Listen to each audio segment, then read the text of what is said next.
Hey guys, this is Just One Guy, and I'm back here with another video.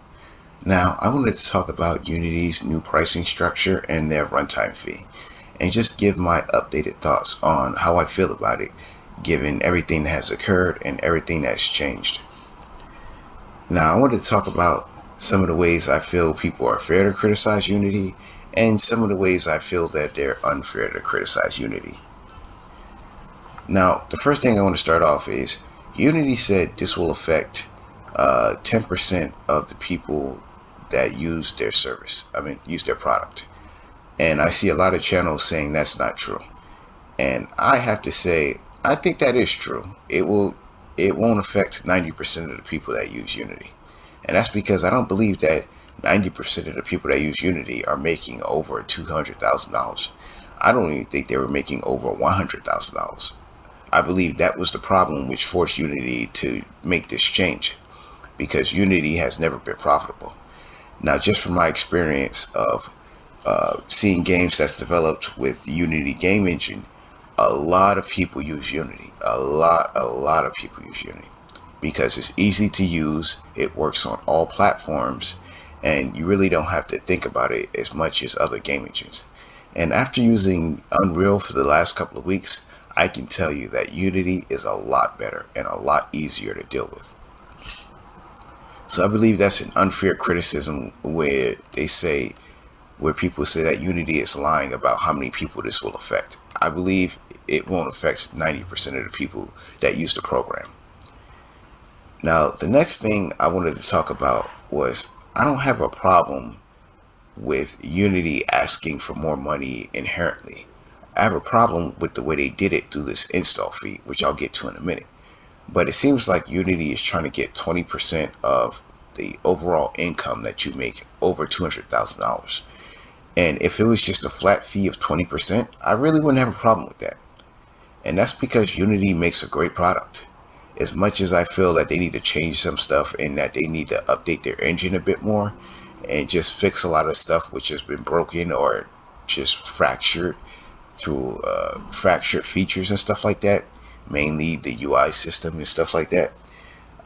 Even though I think they need to fix it, their product is far superior to their competitors. And I think the more and more I use Unreal, the more and more I realize that. Because their system is easy to get into, it's easy to understand.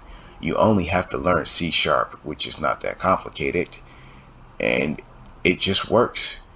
You never have to deal with any Android code if you're developing on mobile or iOS code. You can just download that straight from Unity and it will install all the stuff. It will install the JDK, the SDK, the NDK. You never have to see or deal with any of that.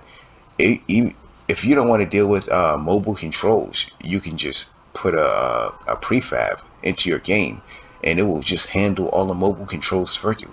You can develop one product and it will work on every platform: Xbox, PlayStation, PC, and Android, and iOS. I don't really know any other game engine that can do that.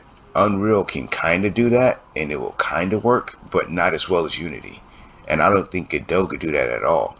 And I believe those are Unity's two main competitors. So Unity is miles ahead of the competition in that point. And if they want to ask a 20% flat fee for using their product, then I personally don't have a problem with that. Now, I do have a problem with them basing it off installs.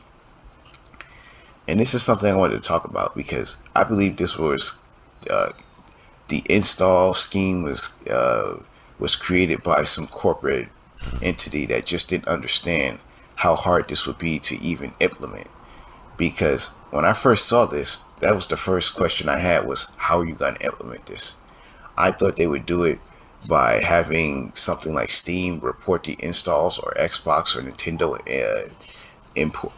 report the installs. But even something like that wouldn't work, because on Android you could sideload stuff, and on PC you could just illegally download stuff and mod stuff out.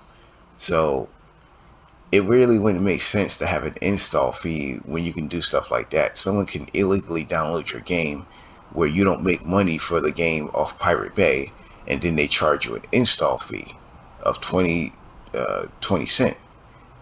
So and plus games can be resold and keys can be resold and stuff can be stuff can be installed multiple times and stuff like that. And then how would you even track that? Now, I said before in my other video that I believe they would use the Unity server system, which it looks like that's what they're going to do, because if you ever used Unity before, Unity always had the power to track what a player was doing inside the game. If the developer implemented that system and programmed it, you could see a heat map of what the player was doing. They put this in the system within Unity 5, where they started adding services and stuff like that. And that was just for like online games. If you wanted to change something or you wanted to see how many people were doing this and stuff like that. And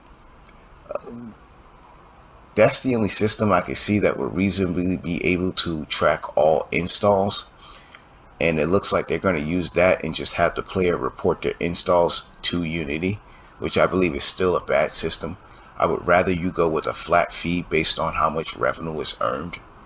Apparently, this system was put in place to target mobile development and games like Genshin Impact, which make a lot of money off their downloadable content and not off direct sales. But trying to do it this way, even if they did do it this way, it still wouldn't make Genshin Impact pay more money, because I can tell you right now, I install and uninstall Genshin Impact a bunch of times just because of how much space it takes up on the phone. So even then, it would be kind of unfair, and the majority of the Genshin Impact player base isn't paying money. It's just you mostly make your money off whales, so it really wouldn't make sense to charge this fee based on installs. Now, the rumor is that they're going to limit this install fee to 4% of the maximum income you make, which I think they should just get rid of the system overall and just say 20% per dollar over a certain threshold or something like that. That would be easier to understand, easier to calculate, and a lot easier to deal with. But, I'm not there, so I can't tell them what to do. But I believe that basing it based on installs is a complete mistake, and I don't even see how they're going to implement it. I believe they're going to be forced to get rid of this just because of the hassle of dealing with it. So I never thought that was going to work. The next thing I think people are perfectly fair to criticize Unity for is this right here. Devs discovered that Unity removed GitHub repo to track license changes and its updates in TOS to be retroactive. Now, first of all, I want to say that there should never be a retroactive TOS. You should never have a terms of service that applies retroactively. It should just be the terms of service you agree to at the point of sale or download or whatever. Now, to be fair to Unity, I don't believe there was ever anything that said they were directly gonna make this new pricing change retroactively. I don't think there was anything ever saying that directly. I believe they left it unclear, and some people suspected that it did, and some people suspected that it didn't. But I can't be sure of that. But the way I remember it, they never actually directly said anything on that. But to get to this, apparently in the past, Unity did try to apply a TOS retroactively to a developer, and they got a lot of heat for it. So they made a GitHub repo to track the TOS changes so everybody would be aware of the new TOS changes that were taking place. And before they came up with this new runtime revenue fee, which is a horrible name for it, because who charges based on runtime? But apparently when they came up with that, they deleted this GitHub repo so you couldn't see the changes in the TOS anymore. Now that is something I believe is absolutely wrong of Unity and is completely self-destructive, and I don't know why they would do something like that. And people are absolutely right to not trust Unity anymore and to criticize them for that, for doing this. That's crazy. The next thing I want to criticize Unity for, and I believe that others are perfectly justified in criticizing Unity for, is apparently if you subscribe to their new Unity ads program or whatever, they waive the runtime fee, which I believe is just illegal for one, and anti-competitive, and also just plain stupid, because their Unity ads had a bunch of problems the last time I used it. One of the problems were that I see and I actually saw in game was they didn't have enough people buying the ads to actually sell enough ads.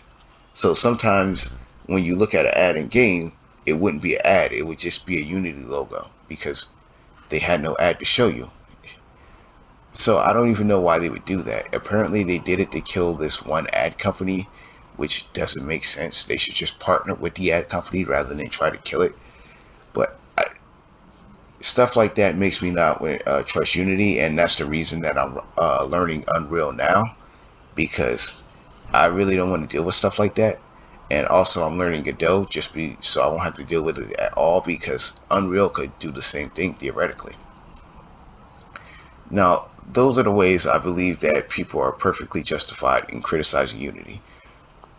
Now, what I don't believe that people are justified in criticizing Unity for is asking for more money, because if you use Unity for a long period of time, you remember that Unity's original mission statement was to make game development accessible for everybody, so everybody can get into it and it'll be cheap.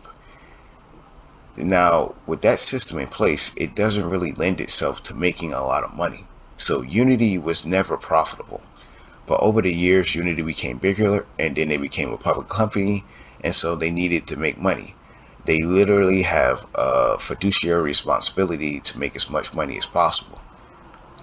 So they have to be profitable now, which means they have to implement these changes. This is why I said in my last video that no matter what happens, they're not going to walk this back, because they can't. They have to be profitable in some type of way. This is why Unity is so hesitant to just take this system back, or just say they're not going to do it. And from what I hear, they're not walking it back. They're just saying they're going to limit it to 4% of your total income, which is good and enough for me, but it might not be enough for other developers. Now, when Unity changed to Unity 5, one of the things I noticed was that they slowly started to move away from game development. More and more of their features became for other things outside of game development, like 3D applications, modeling, and stuff like that, making 3D tools, movie production, and stuff like that with their timeline tools. What else? AI and stuff like that. These are tools that are not specifically designed for game development.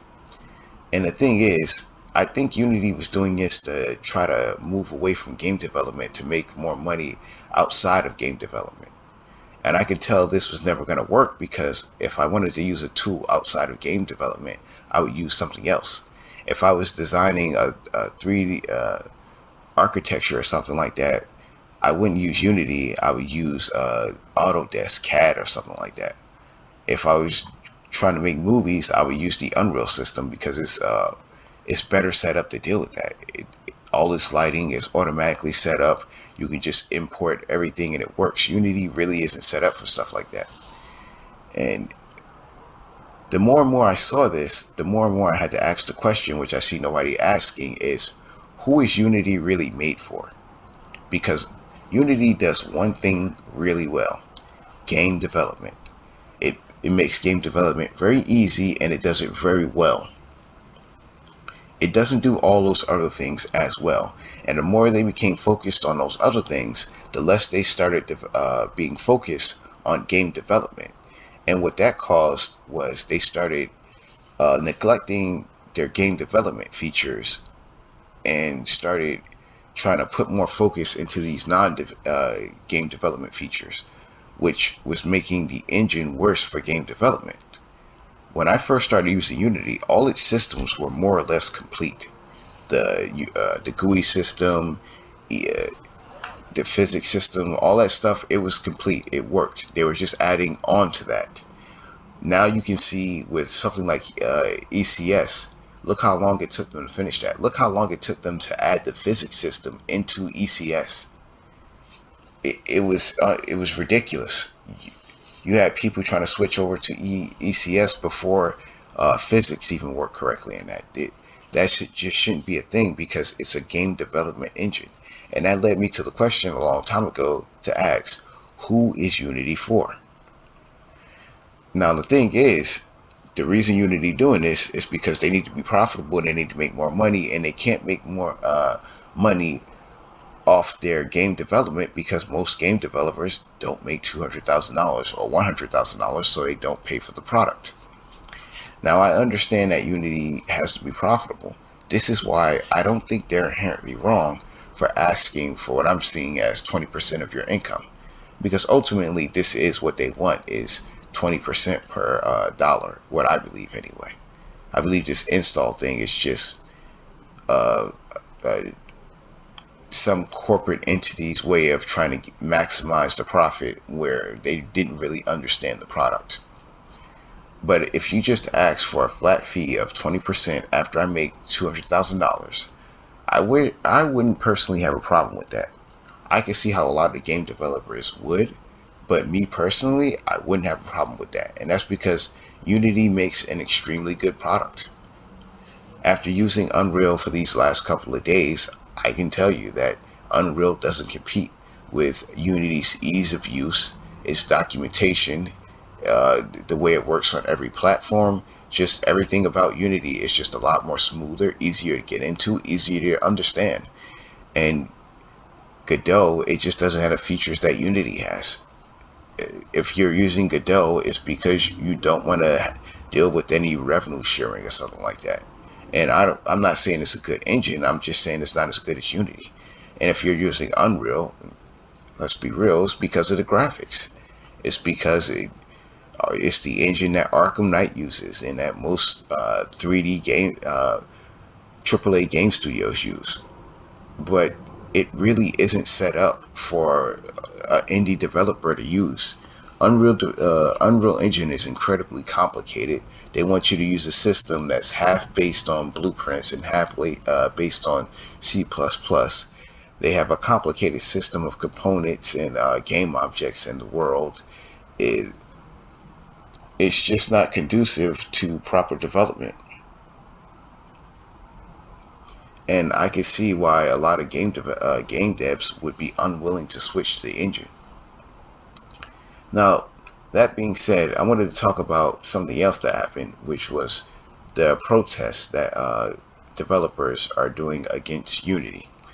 And while I do support the protests because I'm a socialist and I do support all workers' rights, I don't think it's going to work. And the reason what they're doing is they're turning off Unity ads so Unity can't get paid from their game development, which I think is fair. But I don't think it's going to work because, for one, Unity already isn't profitable. So if you make them less profitable, it's not really going to hurt them. They're already in the worst position they could be. That's why they did this already. So they have to make money, so they have to do something to make money. But two, I don't think most developers are going to switch away from Unity. If they were going to do that, they would have done it already.